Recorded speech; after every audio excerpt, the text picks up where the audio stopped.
In tonight's Rynor report, experts say layoffs are inevitable in schools across the state as districts continue to lose students. That's because schools get their money based on how many students they have. And as ABC 10's political reporter Morgan Rynor explains, your kid's district will likely be facing budget cuts soon.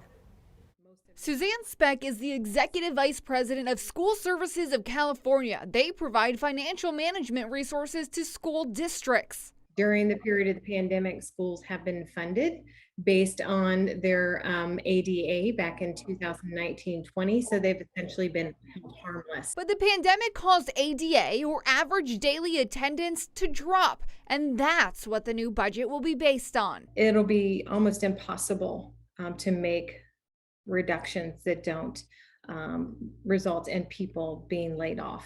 There's some difficult downsizing decisions and projections over downsizing that will come over the next year. To add to that issue, the state auditor released a new report Tuesday that found many school districts are not spending the money they're getting from the federal government. California received $24 billion from the feds for education. Right now, there are about a fifth of the LEAs we identified that haven't spent or they've spent less than 20% of their federal funds. And if schools don't use the money, it goes back to the feds. Margarita Fernandez with the state auditor's office predicts $160 million will be wasted.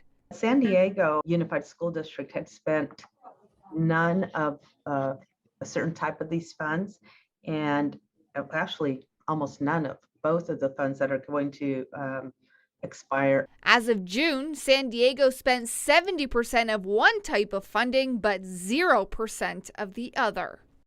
And a state auditor spokesperson says California's Department of Education is supposed to be monitoring how the 1,500 local and educational agencies are using the federal money, but they're only keeping an eye on a fraction of them.